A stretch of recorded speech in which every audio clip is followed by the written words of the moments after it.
All right, my dudes, we are live. Welcome to another Universal Man podcast.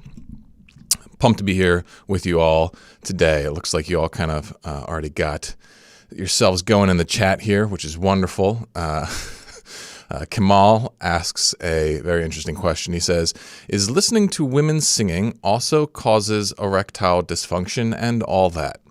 I think he's asking, can listening to women sing cause erectile dysfunction? Let's just go with a yes on that one. Make sure next time you hear Adele on the radio, you just turn that shit off, or she is going to make your wiener go to jello. All right. You can't expose yourself to that. You guys are gonna ruin the strength of your manhood if you listen to women sing. So that's going to be a new protocol that I'll be doing a video on here shortly. Sometimes you get the most like insane questions, and Kamal, I'm glad to have you here, man. But think a little harder on these. Come on, unless it was just a meme question, and in that case, you got me. So let's see. We got a number of things to get to here today. Going to talk a little bit about the Alchemist. Going to do the next Redpill Playbook. Got another in the Psychomagnetic self-talk series, and then a little bit of topical stuff, talking a bit about Chris D'Elia and his story, if you've followed any of that stuff. So let's see here. Oh, we already got someone here with a super chat say, thanks for helping me turn the page, Mark. Much love. Thanks, Brett. Really appreciate the support here, man. So let's go ahead and kick things off. So recently, I've been listening to some audiobooks, and normally I prefer to actually read books, but my time has been really limited between, just having a family, honestly. I want to spend a lot of time with my wife, want to spend time with my daughter, and I want to work, and I want to work out. And then my time left over after that is limited, and a lot of it's, time spent in the car or doing chores and things where I can't really read a book. So I've been listening to audiobooks and been enjoying that. And the most recent one that I read was The Alchemist by Paulo Coelho. Coelho, I think that's how you say it. And I loved it. This is a book that I've been hearing about for a long time, and one of my good friends, says it's one of his favorite books, and I just been putting it off. I don't know why, but I finally read it and I loved it. It was so good, and eventually I'm going to be putting together a reading list for you all. But this is definitely going to be one that's on it, and I'm not going to give you the whole overview rundown of it, but it's more of it's a relatively short read, and it's more of like a fable than like a novel. It's more like it doesn't, I don't even know how you would distinguish between the two. It's not super in depth with all these different kinds of characters and things like that. It's pretty much just follows the story of one character, this boy, and it's really about this theme of pursuing your personal legend. It's this idea that every single person has their own personal legend, and that's your job, is to follow that. And it goes into really the mechanics of how do you do that? How do you identify and follow your personal legend? And it gets into some very interesting self-development topics, the idea of manifestation. How do you get good stuff to happen in your life? How do you find the right path? How do you work with your intuition? What does it mean really to follow your heart? And all this kind of stuff. And I loved it. And one of the most important pieces that I took away from this is it's something that I already knew, and it's probably something you already know, but it's something that it does such a good and clear job of reminding you about, that it's valuable just for that alone, is that there really isn't a bunch of different things in life. All right. We get caught up into thinking that there's all these different things that we need to worry about and take care of and that sort of stuff. But in reality, it's just one thing. And that one thing is love, right? We want to be love, and we want to display love. And what does that mean? It means doing the best thing that we can at any given moment, based upon kind of the principle of like your inherent dignity and the dignity of other people, right? And there's obviously nuance in how that all breaks down and works out in terms of, each individual circumstance you could face.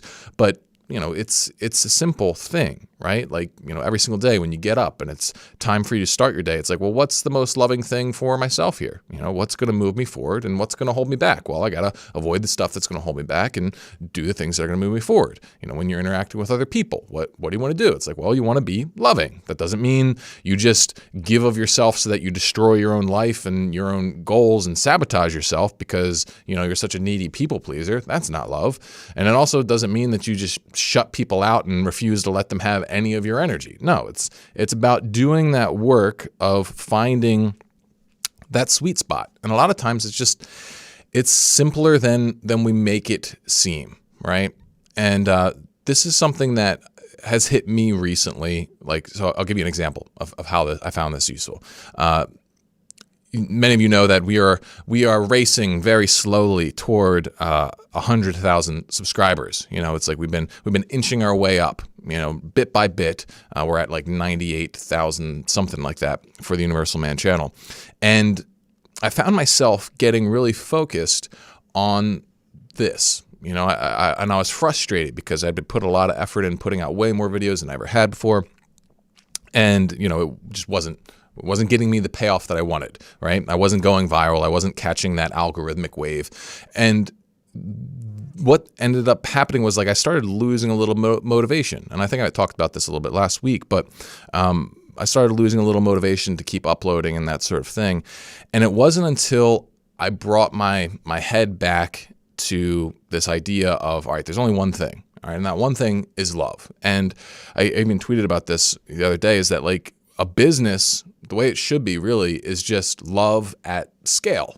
All right. So it's like, if I can create a good interaction between me and one other person, and I can make that interaction, financially beneficial to me, and then, make them feel like they're getting a surplus of value for whatever they spend, creating a successful business is just scaling that interaction.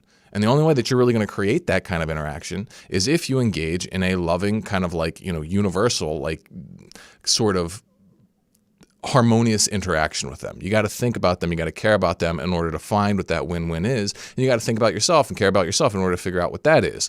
And so, like, if my business is going to succeed, that's where I want it to succeed. I don't want it to be like, I can't make the focus on the numbers. You can't make the focus on, like, how much money is going on or whatever. It's like, yes, that stuff does matter, but it only matters to the extent to which it reflects that deeper connection that you're creating. And so, I think that all of us need to hear this, regardless of what it is that we're dealing with, whether we're trying to get in shape, whether we're trying to get productive, whether we're trying to make more money or, date or whatever it is. We got to remember that there's really only one thing that we got to worry about, and it's keeping ourselves centered, aligned, and essentially loving. And so this book is one of those ones that's worth it just because it installs you with those concepts. And I'm going to be actually purchasing the hardback of it because I know I'm going to forget this clarity at some point in the future, and I'm going to want to pick this back up and just, soak back in these ideas. So check it out. Let me know what you think. Someone told me you pronounce it Coelho. Paulo Coelho. Okay, fair enough. The other people. Don Juan says, Coelho writes garbage. I read it too.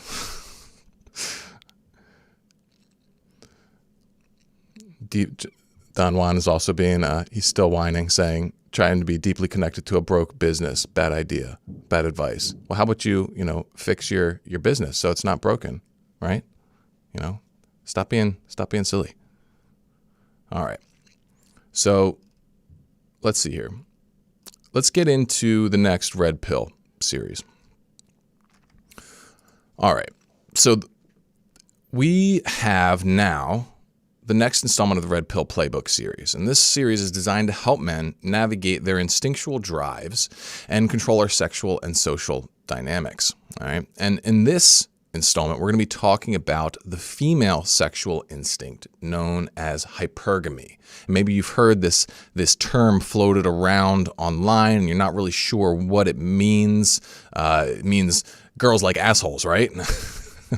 Well, sort of. It's a bit more nuanced than that. And if you've been struggling at all to understand what it takes to become sexually attractive to a woman, then hopefully this will, really help you start down the process of understanding how this works, because this isn't something that's taught in school at all or really talked about in popular culture at all. You kind of have to seek this sort of thing out, but you'll find that once you understand how female hypergamy works, you're going to see its influence everywhere.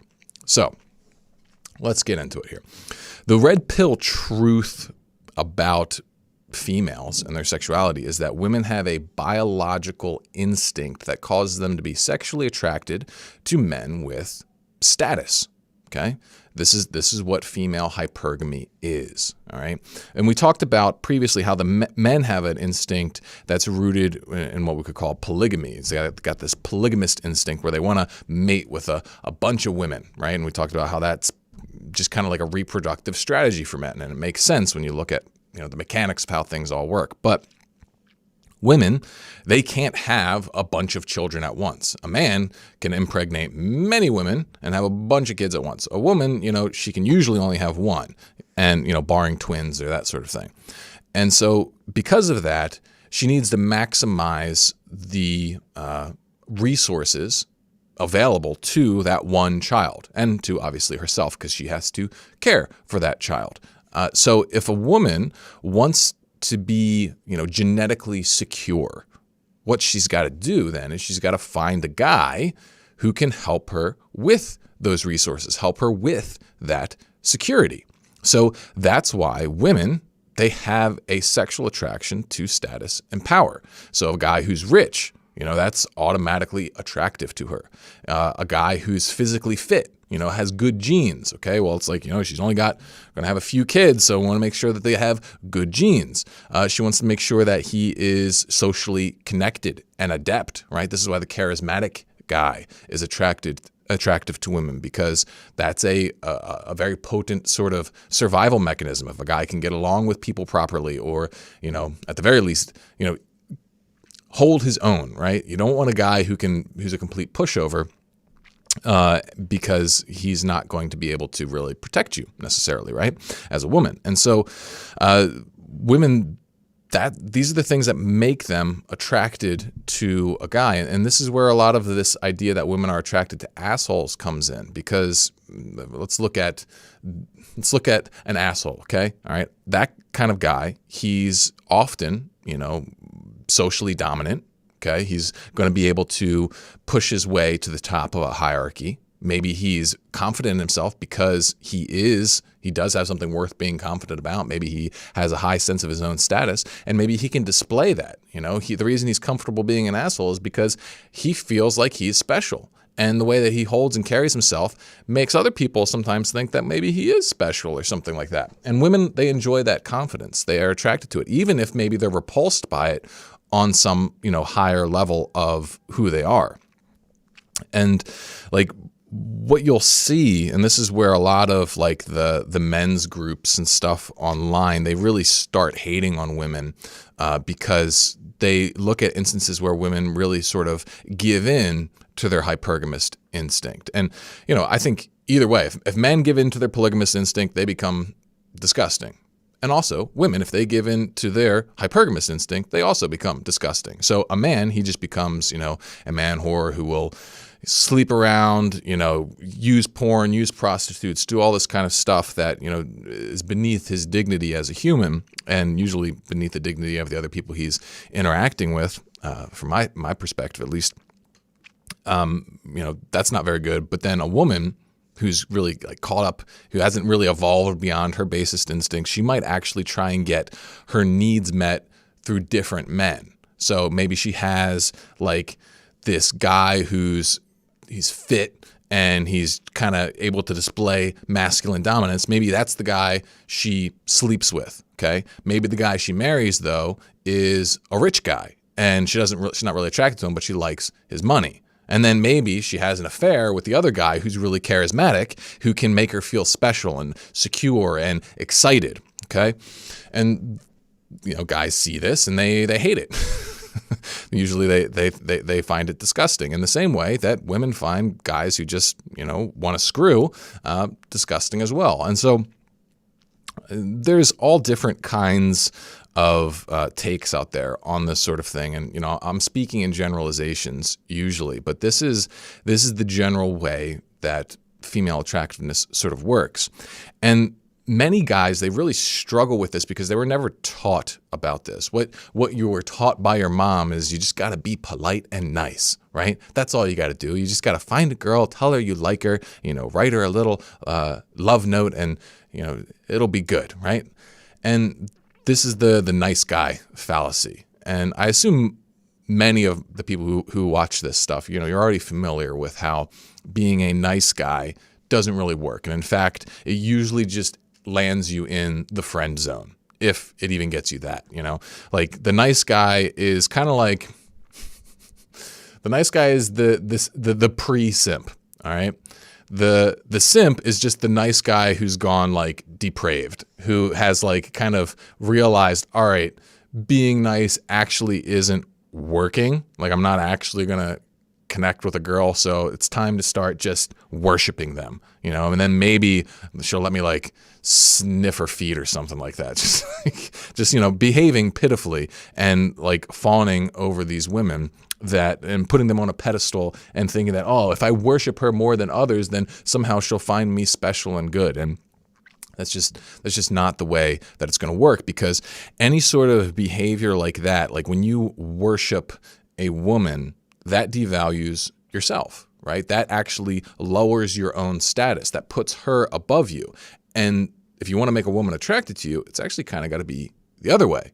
She has to feel like you are the catch, right? You have to look like the high status one in her eyes, or at least of equal status. It kind of depends on how healthy the woman is and, her relation to herself for how the dynamic actually should be. But that's the way it's got to work, right? You can't just, you're never going to turn a girl on by being extra polite, okay?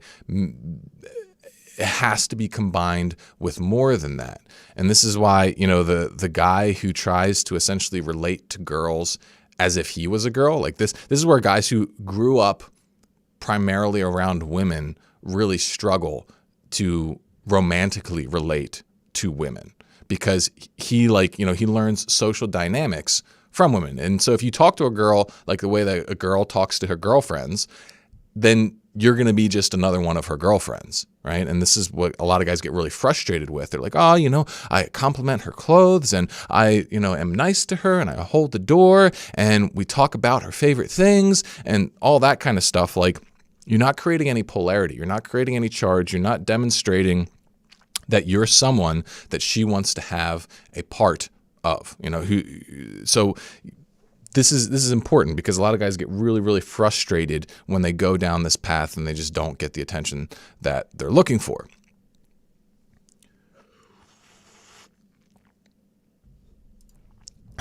Now, the kind of opposite end of the spectrum here is what you can think of as the pickup artist, okay? The pickup artist's play on female hypergamy is basically like learn how it works, learn how to manipulate it, and learn how to make it work for you. Okay, that's the idea of pickup artistry. This red pill sort of underground movement around this sort of stuff is about rejecting that whole blue pill nice guy mentality and then learning the mechanics of seducing women. And in some ways, this is good, because this is getting people to really understand authentic, real sexual dynamics. But there's also issues with this, because it becomes sort of like this disconnected sort of activity. So to put it plainly, like there are different kinds of psychological techniques and things like that which you can use that make yourself seem more attractive to women. Like there are ways that you can, make it seem like your sexual market value is higher than hers, which then induces attraction and that sort of thing. The problem with a lot of the pickup artist stuff is that it's very superficial. All right, like I think of a lot of this stuff as basically the male equivalent to makeup. That's what game is. All right, it's the male equivalent of makeup. It's a way to make yourself appear more attractive than maybe you naturally are. And this isn't inherently bad, but you just got to understand the limits of the strategy, right? So, for example, like let's flip it here for a second. Let's look at the woman who wants to get a dude, okay? And the way that she goes about it is by putting on a bunch of makeup, dressing very provocatively and going out to a club where, her and a bunch of other people are drunk, okay? Like that strategy of putting on the makeup, getting the sexy outfit, showing off the cleavage and dancing all sexy, that's probably going to get her attention from a guy. But what kind of attention is it really going to get? Right? Is it going to be in a kind of attention that lasts beyond when you wake up in the same bed with that person in the morning, if they're even still there, right? A similar sort of thing happens with guys who learn game, is that if they don't actually internalize the techniques that they're using to make themselves seem more charismatic, high status, etc., then they have to basically keep the facade up if they want to keep the girl interested, right? It's like, I've heard stories about women who've been married to their man for, 30 years. And it's like, my husband has never seen me without makeup. It's like, whoa, holy shit. That's commitment to the game. And, an equivalent would be, a guy who, never, shows vulnerability to his wife. Okay, because he's learned that, all right, if I show vulnerability, then that makes me seem like a weak, nice guy. And so, I can't ever do that. I'm going to rely on these game principles to make sure that my girl or, women in general stay attracted to me. It's like, okay, chill. There's room for authenticity as long as you understand the bigger mechanics and you can integrate them into your life. And this is really where my take comes into it. And I know other guys have come to this conclusion as well, but I think it's important to really outline here. It's like, if you want to have all of the benefits of, game and being a pickup artist or whatever, but without any of the inauthenticity or manipulation, then really all you got to do is learn how to focus on honoring your dignity and the dignity of others. Now, this might sound to the more jaded of you out there, this might sound like bullshit, but I'm really convinced that this is the case, and this is actually going to be the focus of most of the rest of the series, is talking about how this is true. Okay, and if you stay with me, I'm confident you'll see that this is way better than just learning lines and forcing yourself to go out there and do sets of pickup and that sort of thing for attracting the kind of woman that you're actually looking for. So let's think about this, all right? If you believe in your inherent dignity, then that means that you believe that a part of you is unconditionally, invincibly, and perfectly good, at your core, okay? And this is, you can't prove this, but if you choose to believe this, then that already is a little chunk of invincible confidence, okay? And confidence is one of the highest markers of status. It's like knowing the status of your own, we're going to get spiritual here, your own divine essence, in a sense. You have to understand that you have this kind of value. And if you do, and you start acting like that, or you start reflecting that value in your life, well, then that's going to do more for your attractiveness than almost anything else. But it bleeds out into a lot of different things, into your psychological makeup, into your material world, and into your social interactions. So what this ultimately ends up amounting to is, when you honor your dignity and you really tune into it and you honor the dignity of others, is that you start operating on win-win energy, where if you can create a win-win between you and, the other person that you're interested in, or even just between you and yourself, then you play. Awesome. Everybody's winning. surplus, abundance, that kind of good stuff, right? But if you can't, then you don't play, right? And that's where the more assertive and dominant aspect is like the refusal to play shitty games with people. And so this is what I would describe as the path of radiant masculinity. So this idea of radiant masculinity, it's an idea that I've been developing for a while, but that's what I want to be doing this series, is really fleshing out exactly what this looks like. So let's look a little bit about this win-win topic in different areas of life. All right. So first, let's look at just self-discipline, just between you and yourself. What's the win-win there? Well, it's about creating a win-win between your current and future selves.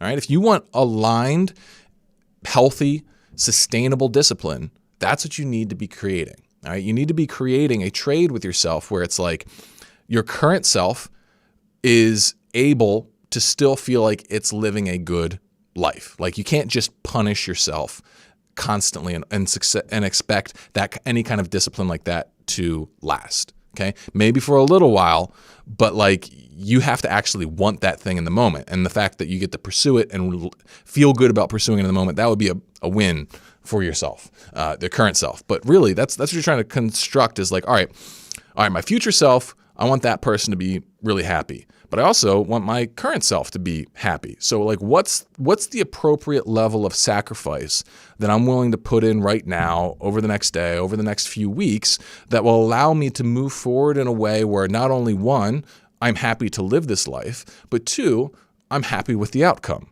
All right. And if you can do that, well, then that's a pathway to a lot of significant status, like not in the least, the status of being in great shape, right? Like if you want to be attracted to women, being in great shape really helps. And in order to be in good shape, you have to have discipline. And so if you want to generate your discipline in a sustainable way, well, then you got to learn how to create a win-win with yourself. And, maybe check out my self-mastery or my self-talk series, or, any of the other stuff I've done about discipline that can really help. So what about though, if we want to make money? All right. How do we apply the win-win there? Well, that one's probably the most obvious. It's like if you want to create sustainable wealth and you don't want to have to constantly manipulate people and grind and crush yourself and, do all this kind of stuff, well, then all you have to do is learn how to create a win-win with one person, okay, where you get money and they get value. And then you just have to figure out, all right, how do I scale that, right? This is what I was talking about earlier in the call. If you can create that win-win, well, then you can make money. You can become wealthy. Right? That's really all it is. And understanding the mechanics of how to scale a win-win like that. And it's, that's obviously there's more to it than that, but that's the fundamental thing that needs to guide your thought process. And so if you can get money in that way, well then boom, again, you're more attractive. You've raised your status and you haven't done any manipulating. You haven't done any tricking. All right. Now, okay, what if you want to be charismatic? Another important thing for being attractive as a man. Okay, well, you create the win-win. Again, it's like, all right, you learn what a group of people enjoy, and you know what you enjoy, and you find the common ground there, and you stimulate that in your conversation. You learn, oh, this group of people, they like this sense of humor. All right, well then, I like that sense of humor too. I'm going to bring that. I'm going to share that. That's going to be my gift, and we're all going to win from it. And guess what? Your social standing is going to rise, right? But this is also where you find your edge. This is where you find your more dominant, assertive aspect as well, because you just don't stand for bullshit. Like if someone's putting you in a situation where you are not winning, well then you get the hell out of that situation. You tell them to take a hike. Be like, yeah, no, I'm not going to do that. Sorry. No, yeah, I don't like it. It also means that you're not going to be a simp. You're not going to be kind of like this constantly pleasing, sacrifice everything to make other people happy, right? You're not going to become weak in that regard. Both of those things, like becoming weak or just becoming, an asshole, or basically failing to hold your own interest, that's all stuff that makes you seem unattractive. Because, if a woman sees you being manipulated, sees you getting pushed around, sees you mismanaging your resources, and back of her head, she's like, that's not someone I can really trust to be the provider, to be the person who could essentially, father my children, right? Even if it's not about fathering children, even if it's just like dating or whatever, like that's the instinctual thing. That's the baseline metric that you're being raised against or measured against, because that's the thing that governs their sexual attraction, right? So that's what you got to be thinking about. And then if we're going to apply this to sexuality, all right, it's the same thing. You got to learn how to create a win-win with the woman, right? And this is popularly phrased as the idea of like you don't make a woman your world, you let her into your world, okay? And that makes sense, right? Because if you make a woman your world, well then all of a sudden, like, she is the source of all your power and status and everything, right? And she doesn't really want that, right? She wants access to your goodness, all the stuff that you have control over, like your resources, your attention, your energy. She wants a piece of that. And if all of that is just her, all of a sudden, unless she's a narcissist, she's not really going to be interested in that. And so, you got to learn how to create that win-win there, right? And so that means the appropriate level of giving her attention, but then also focusing on your own shit, right? And not giving her too much space to take advantage of you, right? Like if she's going to hit you with all kinds of, shit tests or emotions or, stuff that just doesn't serve you, you have to be able to field that in a way where you don't end up losing. And that means being able to stay in your frame and not being controlled by whatever she's going through, and that's actually going to make her feel safer, knowing that she can't bring you down with whatever her struggles are. And we'll get more into this. This is kind of like the idea of shit tests, which are an important topic. But it's basically you got to be able to say yes or no, depending upon how well it serves you both. And, people would say, well, isn't there a place for genuine sacrifice? Yeah, there is. But you have to own it. Like as a man, if you're going to make a sacrifice for a woman, you have to be happy with that sacrifice right there, period. You can't be thinking, well, if I sacrifice here, I better get something in return. Because then that's not sacrifice. That's manipulation. And that's what a lot of the blue pill nice guys essentially do. It's like, I'm going to be nice to you and then you're going to fuck me, right? And then when they don't, you've probably seen the memes. And if you haven't, they're sad and also funny about the guys who are trying to flirt up a woman and the girl shows lack of interest, and then the dude freaks out, calls her a slut, and says she's ugly and that sort of thing. It's because he was trying to manipulate her. It wasn't authentic. It wasn't real, right? And so you got to be able to basically live according to who you want to be. You got to be willing to do what you think is right without expecting anything in return because you want to be that person, right? And that's the only way to really, I think, navigate your own frame, right? And if you can find ways to do that, to behave in a way that you like, but then also serves the other person, and we'll get into the mechanics of that more, how to create sexual tension and excitement and that kind of thing, then you're going to be fine. You're going to be powerful. You're going to be attractive. You're going to be able to find a woman for sure, maybe many women, but that's, if you watch my last video, that's not my, that's not my recommendation to go that route. So hopefully you guys found this useful. If you did, let me know. Let me know what you disagree with. I know these kinds of topics are very contentious. A lot of people like to put their 2 cents in and give me shit for my takes on things. And if that's the case, go ahead. Let me hear what you guys have. But otherwise, make sure you guys hit that like and subscribe button. Make sure you turn on those notifications and all that good stuff. All right.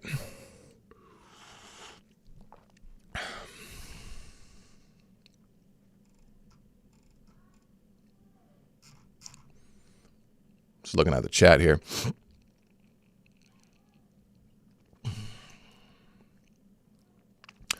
Serbian Hero says, hey, Mark, can you give me a way to contact you somehow? I think I know possibly what has been holding you back in the algorithm game. Just hit up the contact form on my website, universalman.com. Thanks, Helix. Appreciate that.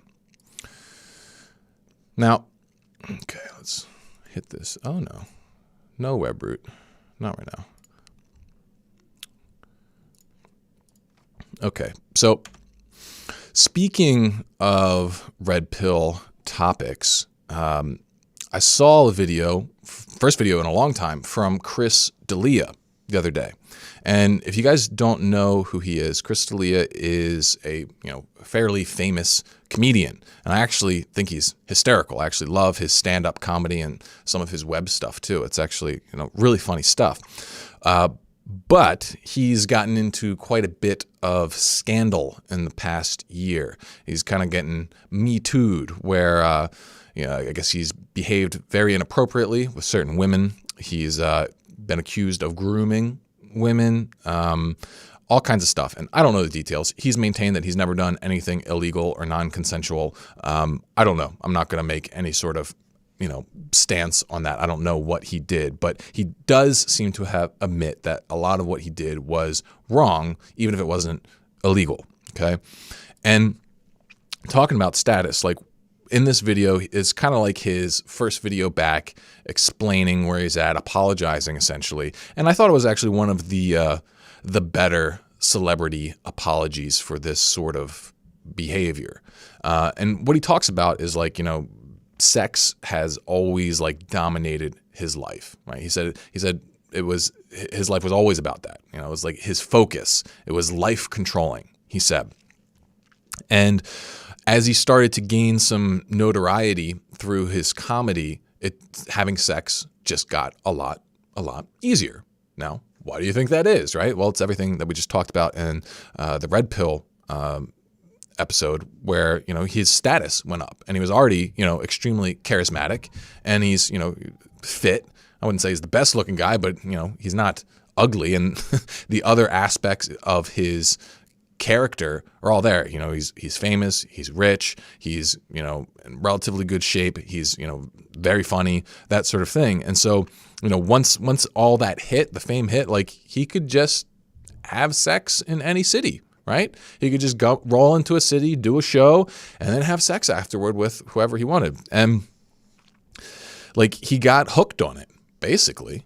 It was kind of like how I think would happen with a lot of guys. A lot of guys who've never really invested in looking at their sexuality, and understanding it and mastering it, anything like that. Then I think this is what a lot of guys would do. It's if they did have access to unlimited pretty women, would they have sex with them? Yeah, probably.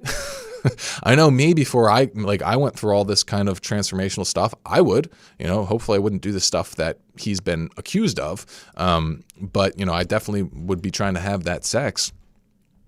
And, he said that he wouldn't have stopped unless something like this happened to him, basically getting called out and shunned publicly and that sort of thing. And, he was cheating. He was cheating on his current fiance and, other women that he was with. And he just, didn't really have much control of himself. And I actually have a little bit of respect for him for not just coming on and crying and saying oh, I'm a sex addict, I'm getting help, please forgive me. Oh, I'm free from it's just a problem, blah, blah, blah. He took pretty good ownership of it and didn't really make any excuses. So, my hope is that he's actually genuinely looking at this stuff and getting help and really working on it. But the thing that I think is interesting is looking at what are the options then for a guy like this, right? If a guy is, powerful, rich, attractive, basically able to have this kind of sex, what are his options? Well, one is he can kind of just do what Chris did, just kind of live sort of riskily. And then at that point, eventually you're going to get caught. In today's culture, eventually it's going to come out and you're going to get screwed in some form or another. And if you care at all about your reputation, then you probably want to avoid that. If you're just a sociopath, well, then you don't really care too much as long as you don't get in legal trouble, right? So if you're a sociopath, then it's just a matter of being careful, right? But, another option would be, maybe you just never become successful. This is a lot of the guys, I think, who say that they would never do something like that.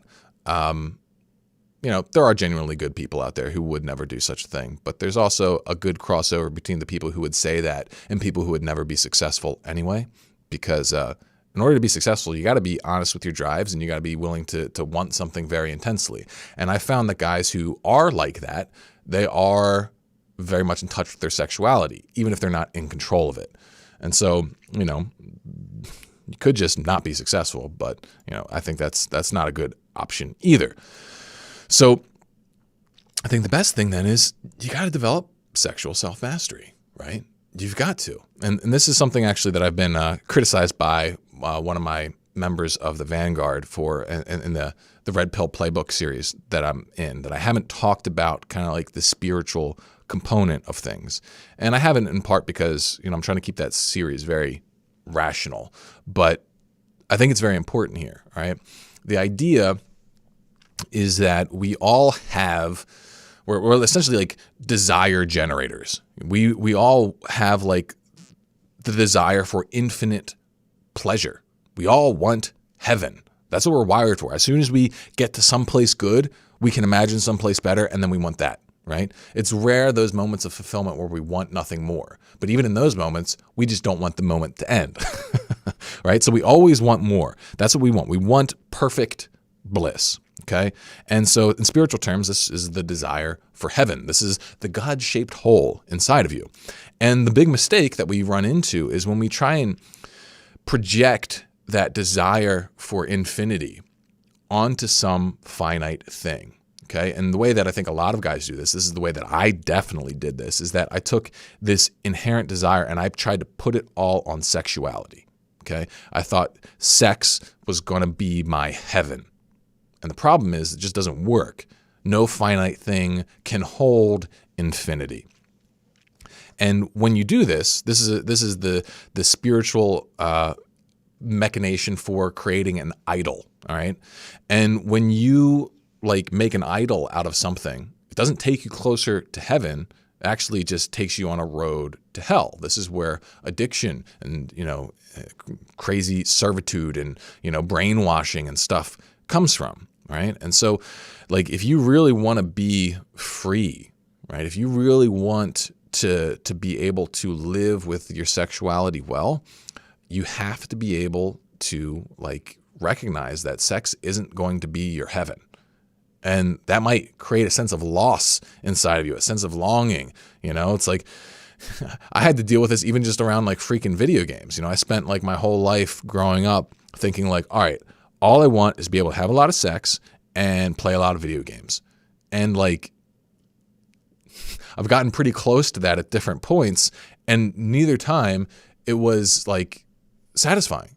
The more I got the thing, the more disenchanted and dissatisfied I became, because I realized these things are not heaven. They can't be. And so like you have to continuously want more, right? You have to continuously want a better and fuller life. And the only way that you can do that is by like allowing something to have its place, but no greater than its place. That's what an addiction is in a lot of ways, is it takes something good and lets it overflow in a dysfunctional, unhelpful manner.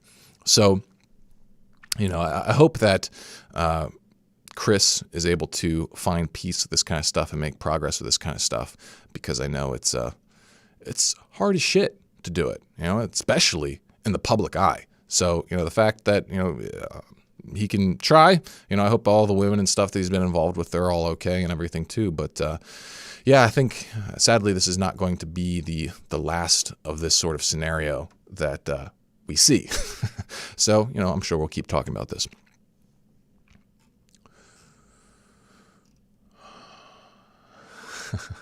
Got a super chat here from Dalai Lama. He says, thanks. Your program changed my life.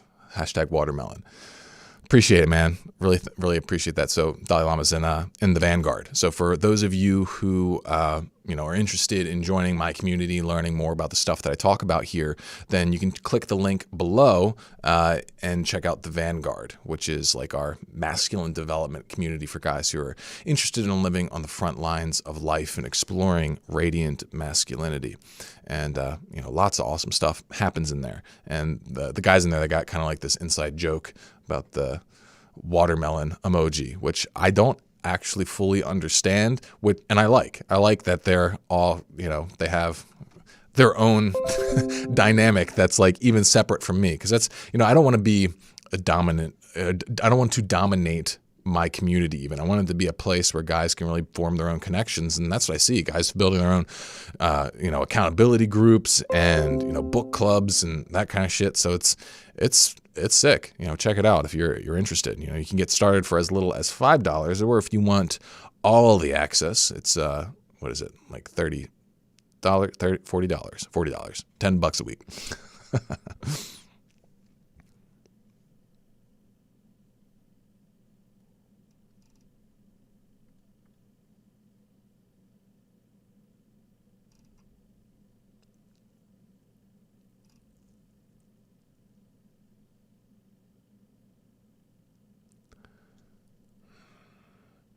All right.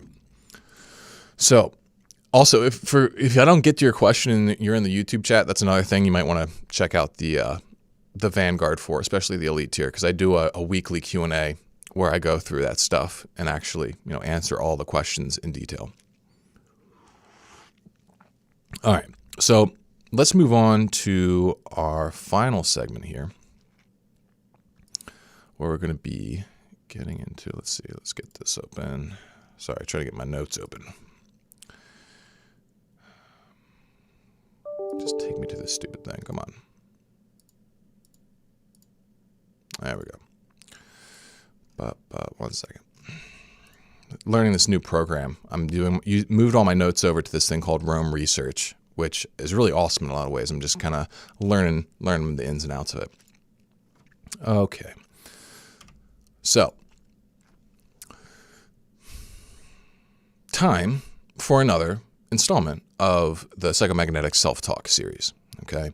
And today, what we're going to be talking about, as we always do in this series, is how we shift our attraction and repulsion to different things. Like if you want to learn how to shift how you feel about things so that you can then ultimately shift your actions and then shift your results, well then, that's what this series is all about. And in particular, today, we're talking about a very, very important topic in relation to all of this, which is shifting your belief system, okay? Because your beliefs are the limiter of your self-talk, all right? Your self-talk can only get you so far if your beliefs are stuck being, in a dysfunctional, limiting sort of configuration.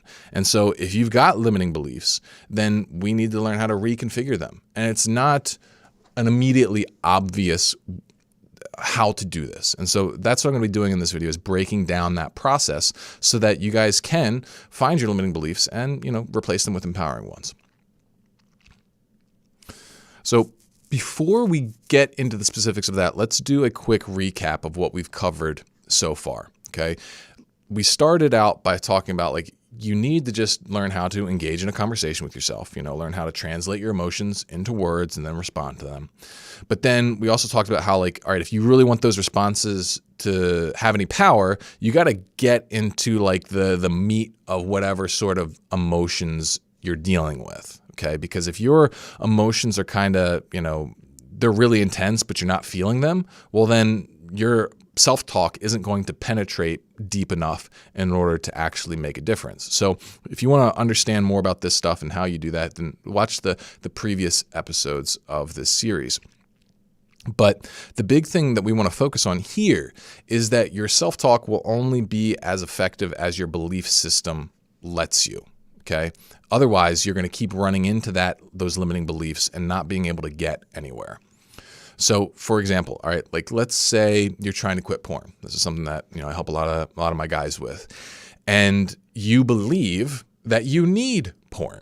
All right, this is a very common belief. This is something that I've had, and anyone who's used porn for a long period of time, they quit for a few days, and all of a sudden they start having these serious withdrawal symptoms. Their life sucks. They get depressed. They're filled with all these itchy cravings. They get irritable. All that kind of crap, and so.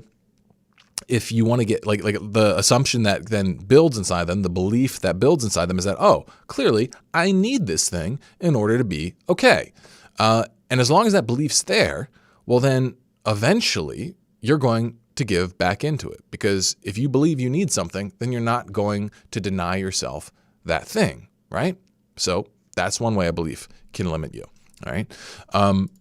Another one would be something like, this is one I faced with video games, okay? Like when I was first trying to limit or cut out video games or whatever, I just thought that I believed that I needed them to be happy, because growing up in my life, those were always one of the highest sources of stimulation and enjoyment, and in many ways, even connection with the people who I would play with. And so as long as I believed that was the case, guess what? I wasn't going to be able to let them go. This, it expands into every sort of scenario. It can happen around money. It can happen around women. If you believe that you're never going to be able to succeed financially, or you're never going to be able to succeed with your business, well, then eventually your actions are going to take a turn for the self-sabotaging. You're either just going to give up too early, or you're going to take, poor decisions that lead you to not make money, right? It's your thoughts will always follow the beliefs that you've internalized. And if your thoughts follow it, then your emotions will, and then your actions will. The whole thing is going to go in the direction of your belief, right? Same thing with women, all right? If you believe that no woman will ever really love you, well, then you are going to constantly show up in ways that either create distance between you and women or outright repel them. So beliefs are at the heart of everything. And it doesn't matter how good your self-talk is if the beliefs stay stuck, okay? And this is a really weird thing, but even if you do succeed, but the belief doesn't shift, you won't feel the success. So here's what I mean by that. Imagine this, or you don't even need to imagine, this is something that actually happens a lot. People, they get to high status positions, maybe in their company or their job or whatever. But they do it because they get there because they know how to do the work. But if their belief system is that they're not good enough, or I'm an imposter, then even though they are succeeding, they don't feel the success. And in some ways, it actually ends up making them more anxious and nervous because they don't feel like they deserve the success. They feel like they're constantly getting ready to be found out. Right? And so this is why it's you got to be able to shift the beliefs. Otherwise, even if you can get yourself to do the actions and the beliefs stay static, then, it doesn't even matter. You're not going to feel the reward. So ultimately, what we want to do is we want to discard these limiting beliefs, and we want to replace them with empowering beliefs. And the way that we're going to do that is with self-talk. That's the whole purpose of this series. But there's a kind of targeted sort of self-talk that you got to understand the game of in order to pull it off, all right? So the first thing, it starts with most self-talk, is that you have to be able to know what it is that is going on, right? You have to be able to translate whatever sort of limitation you're experiencing into words so that you can identify what the limiting belief is, all right? So let's say, for example, that you're trying to build a side business, okay? And when it comes time for you to sit down and work on it, you feel all this resistance. It's I don't want to work on it. I don't want to do it. And you start translating those emotions into words. And what pops out is, I don't think I'll really succeed on this path. So what's the point of trying at all? Okay. Well, that's a big old fat limiting belief, right? And so we got to shift that.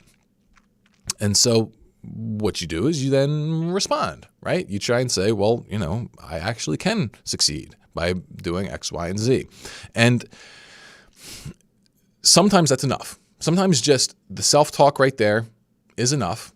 You can just respond rationally, offer a different perspective, and then boom, you're good, okay? And if that's the case, then it's because either that belief wasn't very internalized or there wasn't much risk involved, much change involved. Usually the longer you hold a belief and the more you operate on it and the more that shifting that belief would require you to change your life, the more resistance you'll feel. And sometimes the deeper it's buried as well. And so if you want help with that, figuring out exactly what are the key beliefs that need to be shifted inside of you, and you want to be able to do it in a very structured way, then make sure you check out my Metascript Method Guide. It's a journaling technique which a lot of guys have used to transform their lives, and you can get that for free by checking out the free guides link in the description below. So, all the work that we do with self-talk is really supercharged by the Metascript method. So check that out if you haven't. But let's say you're dealing with something deeper, something that can't just be shifted by, a basic rational response, okay?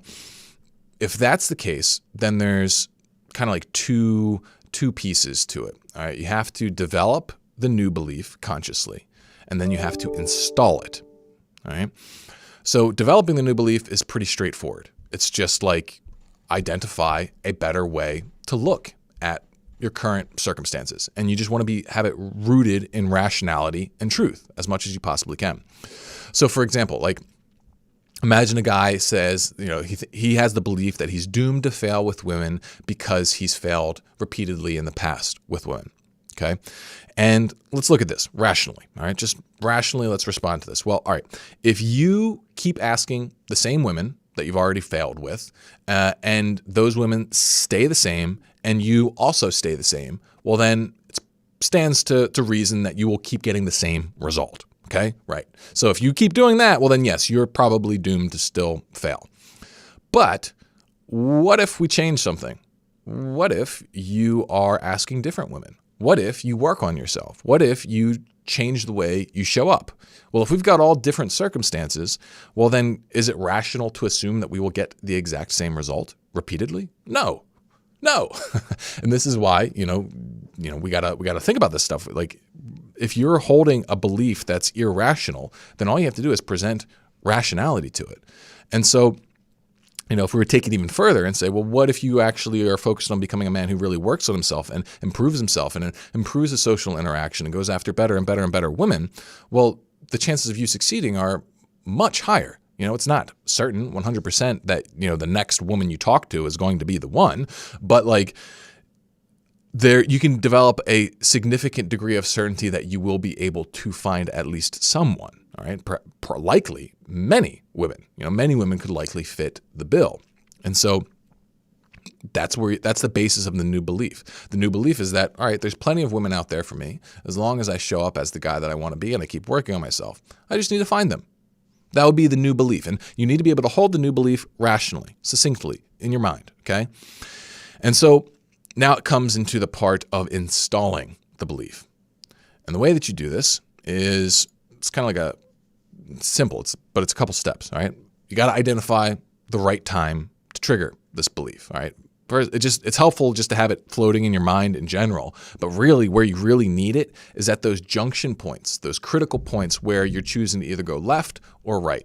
So for example, if we're dealing with the dating belief, then the time that you're going to want to really tune into this idea is when you're about to go out and ask a girl out, or you're about to get on your dating app, or you're about to head to the club, or whatever it is that you're doing that is related to dating. Okay, and you want to tell yourself, hey, there's plenty of women out there for me. I just need to find them. Okay. Now, when you present this new belief, if this requires you to face some sort of risk, and so in this example, it'd be the risk of rejection. Okay, your emotional mind is going to put up a test. All right, and here's what you got to understand about your emotional mind is that it cannot think rationally. All right, it can't. It doesn't have the machinery for it. That's why it's our emotional mind and not our rational mind. It can feel things, but it cannot do complex rational operations. So how does it know whether it should accept a new belief or not? How does it generate enough trust to let that belief in? Because, our emotional minds, it's trying to protect us in a lot of ways. It's trying to keep us from doing something stupid. It's your emotional mind's built upon, lots of, millions of years of evolutionary instinct, also combined with our past experiences, also combined with, other aspects of our biology. So it's like, it's got this big complex thing that, it's trying to keep you alive. And in order to get you to do something different that goes against the trends that you've been following, it's going to need some proof. And the way that gets that proof is by offering emotional resistance that your rational mind has to then pass through. That's the test. You can think of it almost like as an internal shit test, if you're familiar with that concept. It's like your rational mind needs to prove to your emotional mind that it's really thought this through. And the way it does that is by choosing to still act in the face of this emotional resistance, right? Because you're not going to push through emotional resistance unless you have really thought it through. You have to know that this is the better path for you. And that's the only way that you're going to be able to engage in that emotional override. But as you do that, the moving through that resistance, that creates a psychological conditioning event. Your brain needs to have moments of intensity, of either extreme pain or pleasure or stress or whatever in order to make changes. And if we're trying to change your beliefs and really internalize a new one, then we need to create a neurochemical event. And it's you moving through this resistance while holding your new belief. That's what creates the event, okay? And so this happens in layers. It doesn't even happen all at once. It's usually not even just like this one-time thing you got to push through. You're probably going to have to do it multiple times. The example that I use a lot is this idea of like when you delete something on your computer, right? It's like first time you delete it, it seems easy, but it doesn't actually get deleted. It just goes to the recycling bin. And then if you want to delete the recycling bin, well, then you got to, put in your password or, give it admin authorization. And then, if you want to delete it on the deepest sub-levels of your memory system, you got to, have even deeper root access, right? So it's like a similar thing happens when you're trying to change your beliefs. And the more integral that belief has been in your life, the more times you're going to have to show up and pass that test because your emotional mind is basically being like, are you sure you want to change this? Are you still sure? How's it working out? Is it working out good for us or not? Or maybe we got to go back to the old thing because, again, our emotional mind can't think rationally. All it can have is the experiences. And so you're probably going to have to pass that test more times, especially if there's not an immediate reward. So like, for example, if you overcome a limiting belief, you push through it, and then you're immediately rewarded with like a massive win, well, then you might not need to push through again because that massive win that makes you feel really good, that's a neurochemical event that, drives this new belief home and really helps install it. But if it's something where the big payoff is a gentler thing or something that happens over time, so for example, quitting porn, okay, you're going to have to push through significant resistance each time you're confronted with a craving. And the reason why you're going to have to do that is because the big payoff of living a porn-free life doesn't happen immediately. It's something that really accumulates and builds over time. And that's why you need to actually pass that test many times in that sort of scenario. And so, but like as you do that, essentially what ends up happening is you start internalizing the evidence of how the new belief serves you, right? And so that's how it works, right? So if we're going to summarize it, okay, if you want to change a belief, well, you got to find the limiting belief, and you do that through translating whatever resistance or pain or sadness or fear or frustration, whatever it is, whatever the negative thing is, you translate it into words, you identify the limiting belief underneath it all, okay? And you might need to do a little detective work, a little journaling to really distill that down. But, basically you can say, all right, if my emotions are saying this, well, then what must I believe on some level of my being that's getting in the way here? Okay, so once you find that belief, then you got to come up with a rational response. Okay, and you can do this just by thinking it through logically. It's like, all right, well, how rational is this belief? Is there a better way to look at the situation? Okay, and you learn and you make that concise and clear. And then when you're confronted with that critical point of, are you going to go left or are you going to go right? Are you going to follow the old belief or are you going to follow the new belief? Well, you have to rationally present the new belief, which will inspire the new action.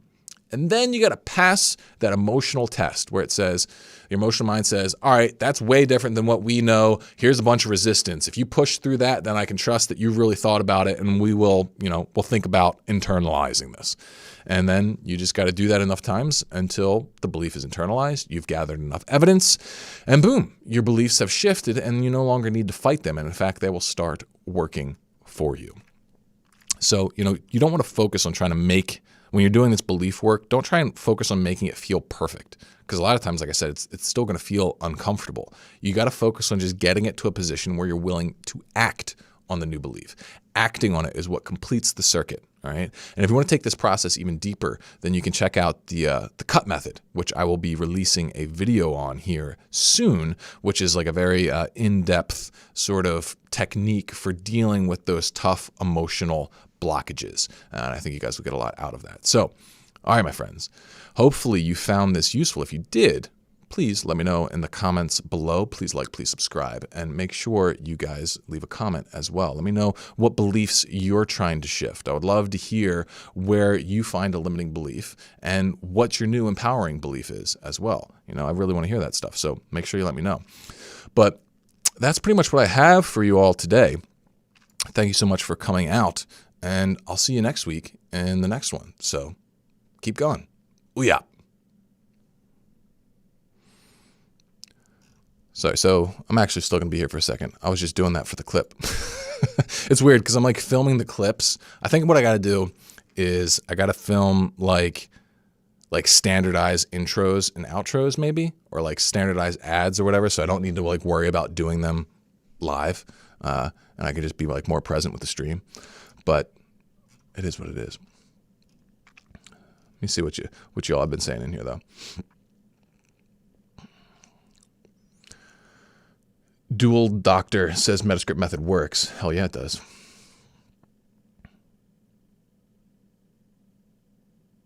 Thanks, Zachariah. All right, Umar, way to join. Pumped to have you, man. Get on your knees says, all this is given that you have sufficient awareness. Yeah, you got to build your awareness for sure.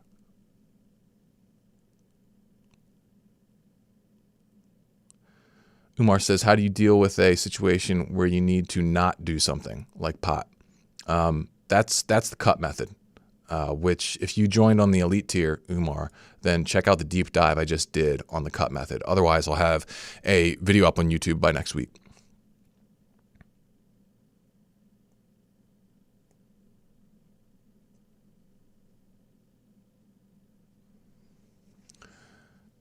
Mixtape Fire says, Mark, how to grow a beard.